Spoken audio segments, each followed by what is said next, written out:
USA Today.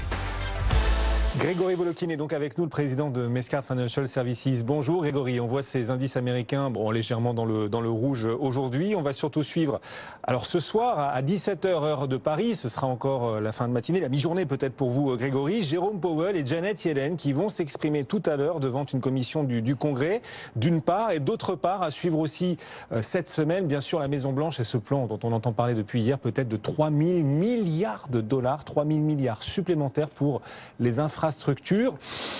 Ça va faire du pain sur la planche. Qu'est-ce que vous allez, vous, Grégory, particulièrement surveiller? Je vais particulièrement surveiller une chose, c'est comment on va commencer à discuter du financement de ce plan. Parce que du côté de Powell et de Yellen, on peut déjà savoir à peu près ce qu'ils vont dire. C'est pas Powell qui va dire quelque chose de nouveau une semaine après la réunion de la Fed. Par contre, ce plan ou ces plans qui sont en train d'être vraiment construits, établis, élaborés à la Maison-Blanche, vous le dites très très bien, 3 000 milliards de dollars. D'abord, combien de plans? C'est la première question. Est-ce que ça va être un énorme plan qui va tout comporter? Donc à la fois travailler sur les énergies alternatives, sur la réfection des infrastructures, mais aussi sur l'éducation, par exemple, ou bien ça va être des plans très ciblés, peut-être 2 ou 3 plans. Je pense que c'est vers cette direction que les démocrates vont aller.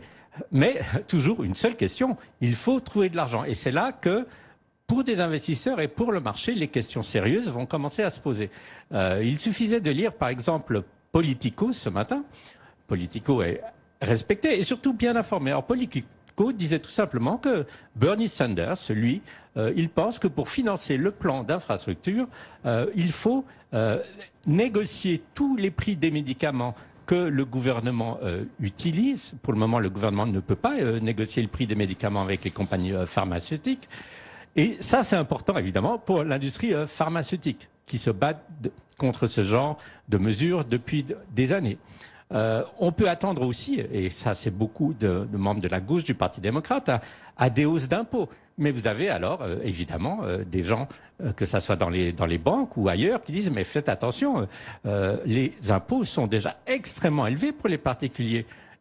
Et surtout si vous regardez des villes, par exemple, comme New York. Et il y avait des membres de la direction de Goldman Sachs qui disent, mais vous savez, si vous augmentez les impôts à New York, tout simplement, nos managing directors, ils vont pas retourner à New York, ils vont rester dans leur maison de campagne. Donc, je dirais, pour parler très sérieusement, le financement du futur plan, qui ne peut pas faire appel à de la dette, parce que bon, la dette là, on a donné, si je puis dire.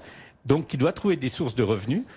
Ces sources de revenus, elles peuvent, d'une certaine façon, commencer à faire mal au marché. Et c'est là qu'on va être très, très, très attentif sur les prochaines semaines. Et oui, ce qui se cache derrière ces 3 000 milliards, c'est là que le terrain pourrait redevenir glissant pour Wall Street, avec aussi les risques sur les taux obligataires qui continuent de marquer une pause aujourd'hui. On continue de suivre aussi, bien sûr, chez vous aux États-Unis, l'avancée de la campagne vaccinale. Alors une avancée qui reste assez impressionnante, surtout vue d'Europe, mais manifestement, tous les vaccins ne convainc pas chez vous, en tout cas celui d'AstraZeneca, continue de poser question aux autorités sanitaires américaines, Grégory. Oui, ça devient un peu une tragicomédie au niveau de la communication, je dirais surtout pour AstraZeneca. Là, c'est le Data Safety Monitoring Board, qui est un organisme d'État qui étudiait en même temps qu'AstraZeneca les résultats des tests qu'a fait AstraZeneca sur ces 30 000 patients. Vous saviez que hier, ils ont donné les résultats en disant que 69% des gens qui avaient reçu le vaccin étaient immunisés. Or, ce Data Safety Board, qu'est-ce qu'ils disent? Ils disent ça se base sur des résultats qui étaient obsolètes, parce qu'en fait, les derniers résultats utilisés dans ces études remontaient au 17 février. C'est vrai que ça fait quand même un peu loin, un peu longtemps pour ce genre d'études. Je dirais tout ça, c'est peut-être un peu de bruit ou beaucoup de bruit qui n'a très peu d'importance pour les États-Unis eux-mêmes. On a assez de vaccins aux États-Unis, c'est vraiment pas le problème. Mais comme je vois les choses, alors peut-être je suis trop optimiste, ce qui est très très rare, AstraZeneca a 30 millions de doses prêtes à être distribuées aux États-Unis.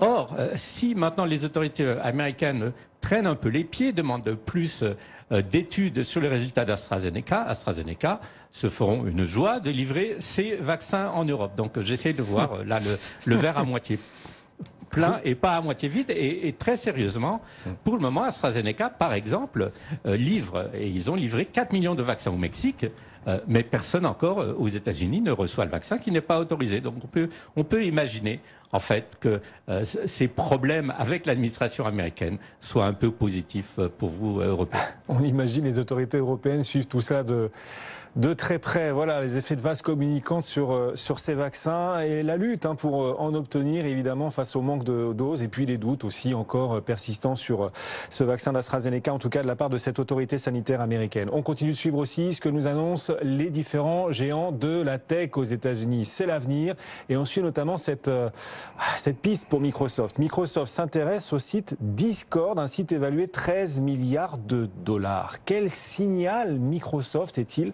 en train de nous envoyer, Grégory? Alors, si on regarde qu'est-ce que c'est Discord, Discord, c'est un site, je dirais, de communication pour les joueurs. C'est assez simple. Donc, c'est un réseau social pour joueurs qui a 130 millions d'utilisateurs. En fait, je le dis, et ce que je dis, ça veut dire deux messages. D'un côté, évidemment, Microsoft veut développer son offre jeux vidéo. Ils ont Xbox, pour eux ça serait formidable d'amener sur Xbox cette plateforme de 130 millions de joueurs ou de spectateurs. Et de l'autre côté, ils veulent aussi développer réseaux sociaux. Il faut se souvenir que Microsoft, la dernière grosse opération qu'ils ont faite dans ce domaine-là, c'était LinkedIn qu'ils avaient racheté en 2016 pour 34 milliards de dollars. Et puis depuis là, c'est plutôt des flops. Ils avaient essayé de racheter ByteDance, ça n'avait pas marché. Ils avaient essayé de racheter Pinterest, ça n'avait pas marché. Donc, il n'y a pas vraiment une offre réseau social de Microsoft. Et c'est pour ça que ça serait fort possible, en tout cas, que Microsoft s'intéresse de très près à Discord. Maintenant, la grosse question, c'est que est-ce que Discord s'intéresse à Microsoft? Parce que Discord, au mois de novembre, dernier tour de table du mois de novembre, on estimait la compagnie à 9 milliards de dollars. Aujourd'hui, on parle de 13 milliards. Si vous êtes le fondateur de Discord, vous pouvez vous dire, mais bon, de 9 à 13 en 3 mois, pourquoi pas attendre? Pourquoi accepter maintenant une offre? Alors que peut-être dans 6 mois, on vaudra 20 ou 25 milliards de dollars. C'est comme ça que les choses sont sûrement en train de se jouer. Donc oui, Microsoft est intéressé. Il y a beaucoup de logique pour Microsoft de faire une offre, mais c'est pas du tout sûr qu'en face, ils trouvent des gens réceptifs à cette proposition. Et ce titre Microsoft que l'on suit aujourd'hui, qui progresse contre la tendance malgré tout, plus 2% en ce moment. Le secteur financier à suivre aussi avec peut-être cette controverse, cette polémique majeure en vue. Vous allez nous le dire, Grégory. Goldman Sachs et Citigroup affrontent un grand malaise apparemment d'un certain nombre d'employés qui se disent surexploités, des burn-out également. On imagine que ça fait beaucoup parler à Wall Street aujourd'hui. Ça fait beaucoup parler parce qu'en fait, les compagnies commencent enfin à prendre des mesures. Alors, commençons par exemple avec Goldman Sachs. Il y a eu beaucoup d'articles qu'une dizaine d'anciens membres ou toujours de gens qui travaillent à Goldman Sachs s'étaient plaints d'être totalement surexploités, de travailler 95 heures par semaine, de ne pas avoir un jour de repos dans la semaine, même pas le dimanche. Et en plus, ils disaient, mais pendant ces dernières semaines, en février et en mars, pendant que nous, on travaille 95 heures, on sait très bien que le CEO, David Salomon, chaque week-end, il prenait le jet privé de Goldman Sachs pour aller dans les Bahamas. 7 week-ends de suite, bon, ça fait un peu désordre quand vous avez vos employés qui travaillent presque 100 heures par semaine.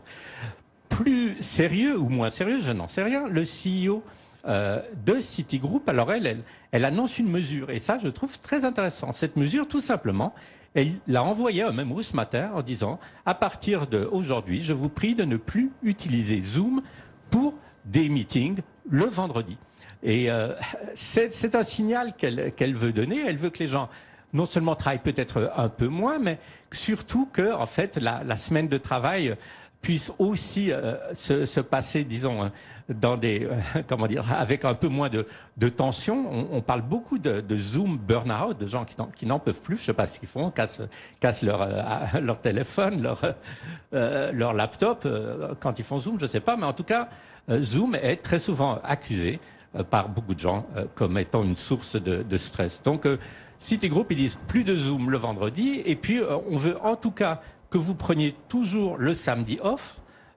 donc que du vendredi au dimanche matin, vous ne travaillez pas du tout, et puis on veut que vous preniez plus de vacances. Donc il y a un souci finalement quand même de la part de ces grandes maisons de la finance où les gens ont beaucoup travaillé. C'est pas dans les banques qu'il y a eu du chômage depuis le mois de mars de l'année dernière. Et il y a, c'est vrai, beaucoup de gens qui se plaignent d'être un peu surexploités en ce moment. Chaque jour, Grégory, on va suivre ça bien sûr de près, surtout à l'heure de l'investissement.